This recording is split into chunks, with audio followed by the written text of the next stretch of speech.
whether you think January 6, 2021 was the darkest day in recent American history, or simply just a buffoonish riot, what happened that day undoubtedly made a huge impact on our political climate. In the last 4 years, there have been roughly 1,500 people charged related to the events of January 6th. Judges have sentenced over 1,000 rioters, giving more than 700 of them prison time. Now, Trump has said he will pardon at least some of the January 6th rioters within the first 9 minutes of taking office, but he hasn't gone into too much detail. A Scripps News and Ipsos poll, however, found that 64% of Americans surveyed opposed Trump pardoning January the 6th protesters. 90% of Democrats, 68% of independent voters, and 40% of Republicans opposed Trump's planned actions. Meanwhile, the Washington Post editorial board wrote an op-ed titled, "Does a new report justify January the 6th pardons? In fact, it does the opposite." The board argued that, quote, "there should be no revision of history. It was Mr. Trump, not the FBI, who told those in the crowd on the ellipse that they needed to, quote, fight like hell to overturn the election results, and that he would be joining them at the Capitol." On top of the more than 1,500 federal cases, there was also a January 6th Select Committee investigation looking into the incident. President Joe Biden awarded 2 members of that committee, Liz Cheney and Mississippi Congressman Benny Thompson, with the Presidential Citizens Medal last week. Republicans, of course, criticized Biden's actions. Trump took to Truth Social January 3rd and wrote in part, "Biden gave Liz Cheney a medal yesterday, even though she has proven to be totally corrupt. Biden rewarded her only because she hated Trump." Cheney responded to Trump, writing, "Donald, this is not the Soviet Union. You can't change the truth. You cannot silence us. Many of your lawyers have been sanctioned, disciplined, or disbarred. The courts ruled against you, and dozens of your own White House administration and campaign aides testified against you." Wyoming Senator John Barrasso also had some words for Cheney, writing, "Biden was either going to pardon Liz Cheney or give her an award. She doesn't deserve either. She represents partisanship and divisiveness, not Wyoming." Vice President Kamala Harris released a video emphasizing how important it is to have a peaceful transfer of power. Let's watch. The peaceful transfer of power is one of the most fundamental principles of American democracy. As much as any other principle, it is what distinguishes our system of government from monarchy or tyranny. Today at the United States Capitol, I will perform my constitutional duty as Vice President of the United States to certify the results of the 2024 election.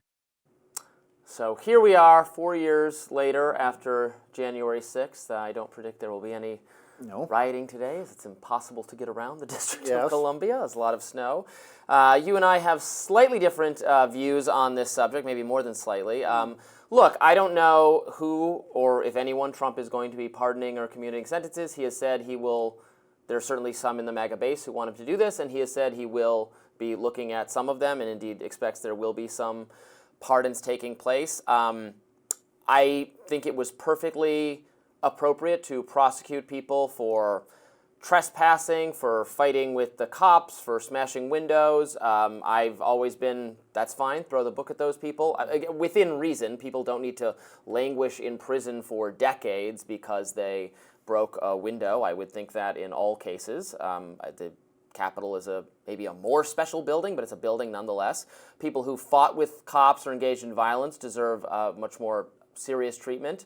But, some of these people, I always point out, I did a radar on this when it happened a year ago or something like that. The leader of the Proud Boys, Enrique Tarrio, got 17 years in prison because they charged him with terrorism.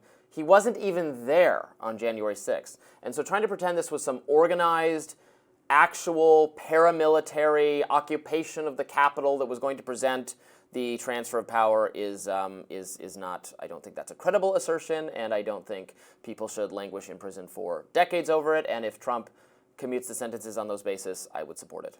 So I think we do disagree on quite a few elements in this. Firstly, to give Kamala Harris her due, I think the fundamental issue with January the 6th, 2021 was that it was an attempt to thwart the peaceful transfer of power. Those people who were protesting and those people who invaded the Capitol building were doing so with the intention of disrupting the certification of Joe Biden's victory. That was a legitimate victory. It was a victory that now President-elect Trump had denied and had told lies about.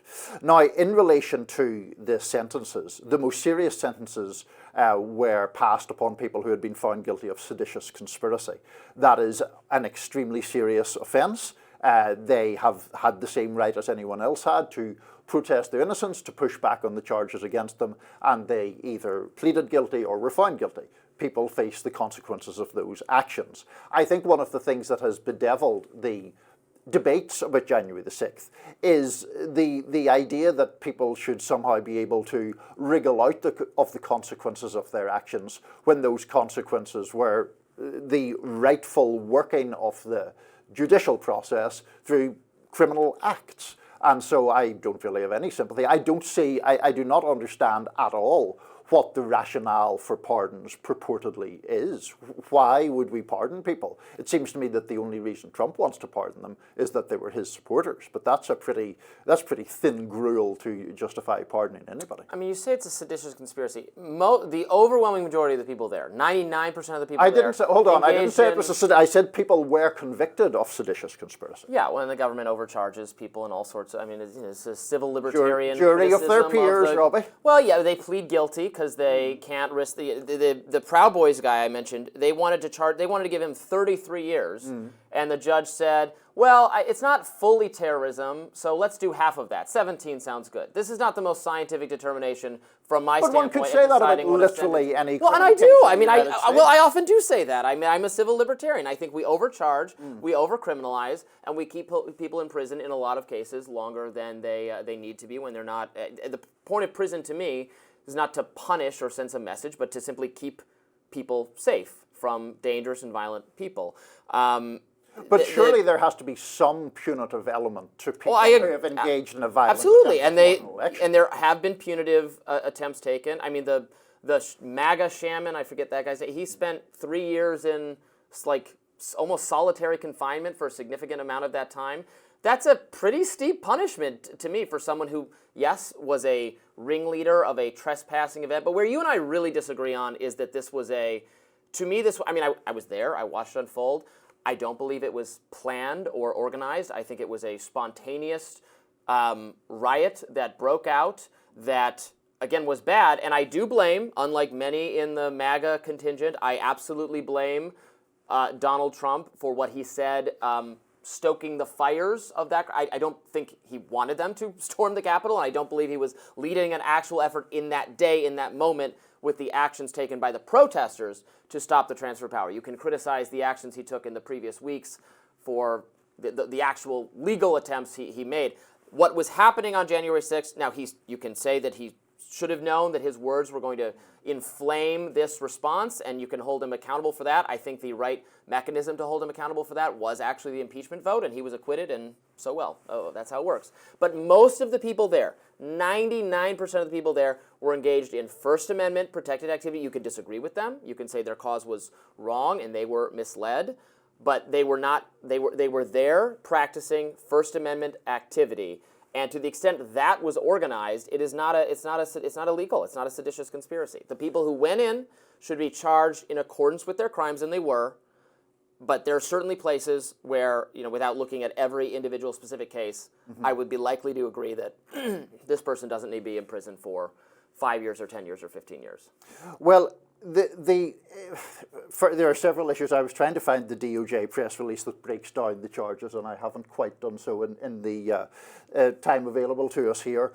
But look, I think it is to your credit that you hold Trump at least partly responsible. You don't hold him as fully responsible as I do, and that's okay. But I would argue that the fundamental fuel or tinder for January the 6th was Trump's lies about the election. And therefore, if you say to followers of your political movement, if you essentially sell them on a lie, and that lie is you have to fight like hell to get your country back, based upon fraudulent claims of electoral chicanery, then of course you bear direct responsibility. Yeah, I don't see any way it's a moral responsibility. I don't think he bears legal responsibility. I think he bears moral responsibility, and the correct remedy for that was the vote they took, and they did not remove him from office. And then it's up to the American people to decide, and the American people decided that whatever the flaws of his actions that day, they were not grave enough to prevent his reelection. Let me just make a quick point. I know we're almost out of time. But to the idea of what he's legally culpable for and all of that, one of the most interesting things in the Jack Smith case to me was that Trump was charged with a violation of rights or a violation against rights. And that is an offence, obviously, about the denying of democracy to other people. And the rationale for that, which I happen to agree with, is if the actions that Trump wanted had proceeded, he would have stayed in power. And in doing that, would have thwarted the democratic will of the people who voted for Joe Biden. And so that would be a fundamental denial or repression of their democratic rights. Well, I agree, and I'm glad that did not take place. But that was mostly about the actions taken place in Georgia and the calls with legal associates to organize some kind of formal objection. What happened on January 6th was very embarrassing for the country. There's nothing good about it. I'm not saying anything good about it. It was a shameful spectacle. I would say the same of people who smashed the windows and invaded the Capitol as I would say of the Black Lives Matter or Antifa people who came through the streets of D.C. and smashed every window in sight. I do not make any excuses for rioters, no matter their political ideology. People should be charged for those crimes. I think there can be, especially in the media's recall. There's an underplaying in certain corners of the right. There's a underemphasis of how bad it was. It was bad. Let no one say it was not bad.